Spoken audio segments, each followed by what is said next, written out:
सर्वांचं मनापासून स्वागत आहे. डिअर स्टुडंट, आतापासून या सीझनमध्ये या सिरीजमध्ये आपण 10वी SSC बोर्डचं पूर्ण इंग्रजी सिलेबस आपण कव्हर करणार आहोत. त्याची पहिली जी पोएम आहे ती पोएम आज आपण बघणार आहोत. सो डिअर स्टुडंट, जर तुम्हाला पूर्ण आपण 10वीचे विद्यार्थी असेल आणि आपल्याला 10वीचं इंग्लिश पूर्ण कव्हर करायचं असेल, तुम्ही आपल्या चॅनलला लाईक, शेअर आणि सबस्क्राईब करून ठेवा, जेणेकरून तुम्हाला जेही व्हिडिओ येतील पूर्ण व्हिडिओ तुम्हाला पाहण्यासाठी मिळतील. सो आज आपली फर्स्ट पोएम आहे. त्या कवितेचं नाव आहे अ टीनेजर्स प्रेयर. आता अ टीनेजर्स प्रेयर ही जी पोएम आहे कोणी लिहिलेली आहे तर ती लिहिलेली आहे पोएट आहे जे मॉर्स. त्याचे पोएट कोण आहे? टीनेजर्स प्रेयर हे लिहिले आहे जे मॉर्स. आता टीनेज म्हणजे काय तर 13 ते 19 वयोगट ज्या विद्यार्थ्यांचा आहे, ज्या मुलांचा आहे त्याला आपण टीनेज म्हणत असतो. 13 ते 19 वयोगटातील मुलांना आपण टीनेज म्हणत असतो. सो ही कविता काय म्हणते बघा. कविता काय सांगते आपल्याला तर बघा, each day brings new beginnings. म्हणजे काय तर प्रत्येक दिवस काय असतो, नवीन सुरुवात घेऊन येत असते. डिसिजन आय मस्ट मेक, आणि त्या दिवसामध्ये आपल्याला निर्णय घ्यायचे असतात. I am the only one to choose, मी एक आणि एकुलता एक आहे.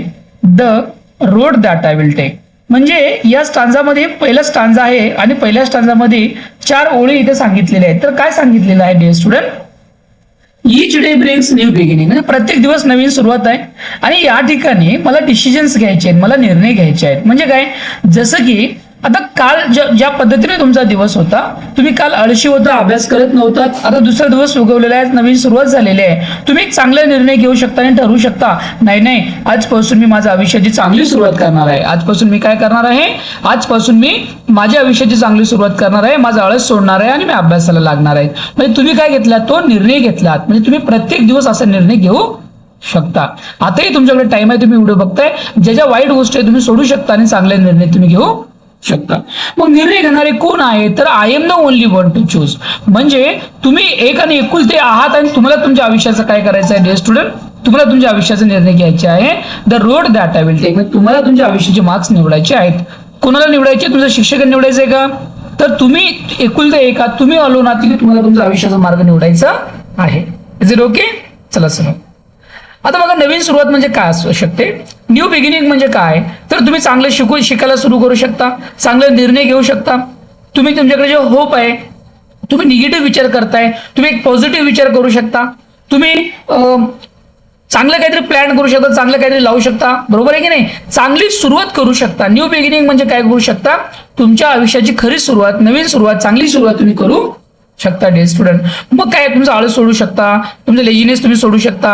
आणखीन काय, तुम्ही अभ्यास करत नाही तर अभ्यास करायला सुरू करू शकता.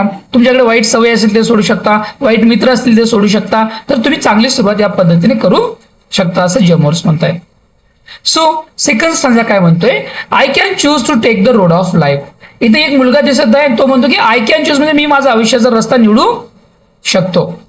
आणि that's lead to great success or travel down the dark road that leads to great success. आता हा मुलगा काय म्हणत आहे, तो टीनेजर काय म्हणत आहे की मला माहित आहे की आयुष्याचे 2 रस्ते आहेत, एक कुठे घेऊन जाणार आहेत, that's lead to great success. जो एक रस्ता आहे मला ग्रेट सक्सेस कडे घेऊन जाणार आहे, आणि दुसरा जो रस्ता आहे तो डार्कंड रस्ता आहे, अंधकारमय रस्ता आहे. आणि तो रस्ता आहे, त्या रस्त्याने जर मी गेलो तर मला काय मिळणार आहे, ग्रेट डिस्ट्रेस मिळणार आहे, खूप ताण येणार आहे, तणाव येणार आहे, माझं आयुष्य कसं होणार आहे, उद्ध्वस्त होणार आहे.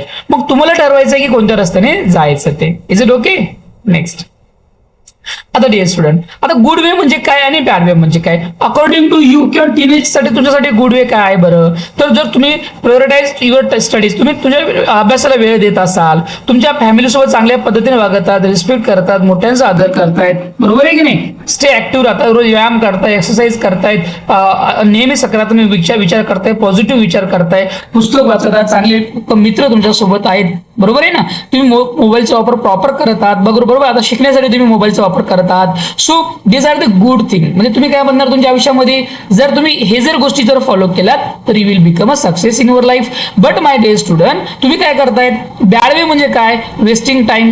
खूप जास्त मोबाईल आपण बघत आहोत आताच्या काळामध्ये. तुमच्यासाठी बॅड वे कोणती गोष्ट आहे, तुम्ही कंटिन्यू रील्स बघत आहात, कंटिन्यू अनवॉन्टेड गोष्टी तुम्ही बघत आहात. इग्नोरिंग स्टडीज, अभ्यासाकडे जर तुम्ही दुर्लक्ष करत असाल, सर शिकवत आहे तेव्हा अभ्यास तुम्ही क्लासमध्ये लक्ष देत नसाल, वाईट मित्र तुमच्या सोबत आहेत, अनहेल्दी हॅबिटमध्ये रोज उठणं नाही, वेळेवर उठणं नाही, वेळेवर झोपणं नाही, बरोबर आहे की नाही. आर्ग्युइंग नेहमी काय करायचं, लोकांसोबत वाद घालायचंय आणि आपल्या स्वतःसाठी प्रॉब्लेम क्रिएट करायचा आहे. सो माय डिअर स्टुडंट, जर तुम्ही या रस्त्याने जर गेला तर व्हॉट विल हॅपन, तर याचा रिझल्ट काय येणार आहे माय डिअर स्टुडंट, 101% याचा रिझल्ट वाईटच येणार आहे. आणि if you go this way will become a success. So 2 रस्ते कोणत्या आहेत आयुष्यामध्ये घेऊन जाणार आहे. एक रस्ता ग्रेट सक्सेस कडे घेऊन जाणार आहे आणि अनदर रस्ता कसा आहे, डार्कन रस्ता आहे, तो आपल्याला ग्रेट डिस्ट्रेस कडे घेऊन जाणार आहे. Is okay, great.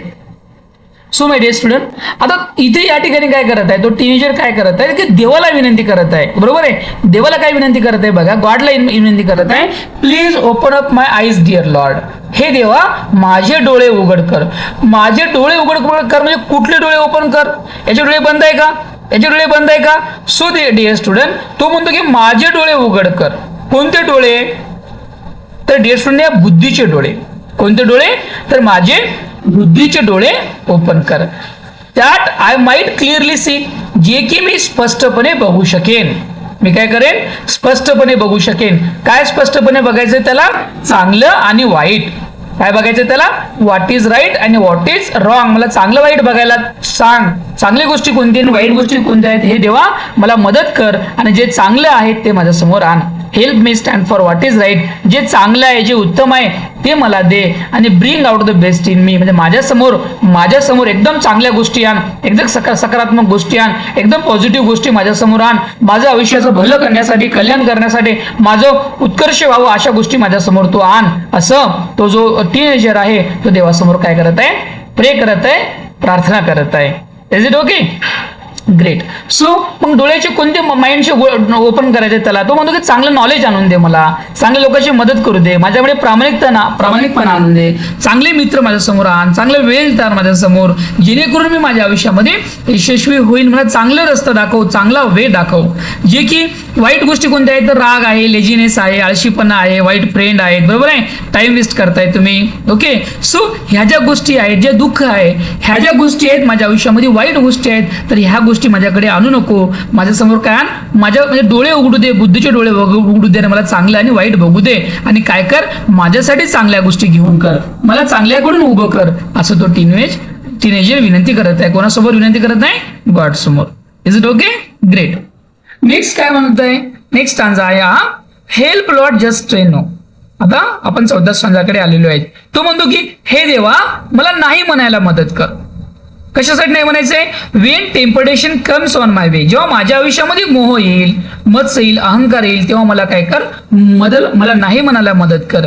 काय होईल, जर मी टेम्पटेशनला नाही म्हणालो तर माझं शरीर मी काय ठेवेन, क्लीन ठेवेन, स्वच्छ ठेवेन. हे आउटर शरीर दिसत आहे, पण इनर बॉडी जे आहे, माझ्यामध्ये चांगली गोष्टी आहेत, चांगले विचार आहेत, मी पॉझिटिव्ह आहे, नेहमी लोकांची मदत करतो, आणि मी या पद्धतीने माझं शरीर जर स्वच्छ जर ठेवलो तर मी काय करेन, I fit for life each day.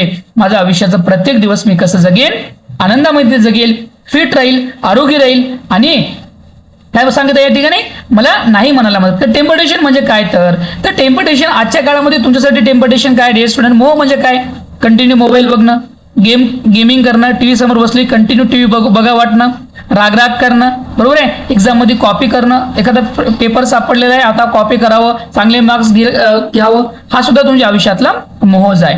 तुम्ही घरामध्ये शांत बसलेला आहात आणि तुमचा वाईट मित्र आले, अरे चला आपण बाहेर फिरायला जाऊ, जेणेकरून तुमचा टाइम वेस्ट जातोय. लेझीनेस आहे तुमच्या आयुष्यामध्ये. इग्नोरिंग पॅरेंट्स, टीचर्स म्हणजे काय करतायत, शिक्षक किंवा आपले आईवडील जे आपल्याला सांगत आहेत त्यांच्याकडे दुर्लक्ष करणे. Watching harmful on online content, वाईट गोष्टी युट्यूबवर पाहणं किंवा मोबाईलवर बघणं, राग करणं, फायटिंग करणं, लोकांसोबत वाईट मित्रासोबत जाणं, एक्झाम मध्ये कॉपी करणं, जंक फूड खाणं आहे ना.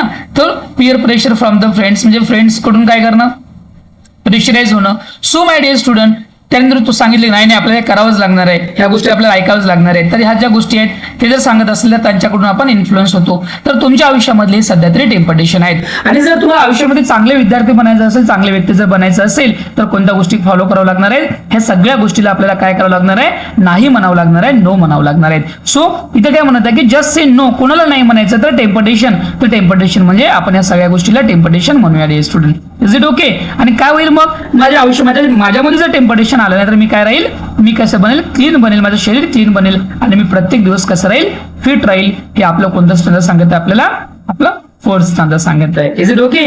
चला स्टँडर्डकडे. आता शेवटचं स्टँडर्ड काय म्हणत आहे बघा.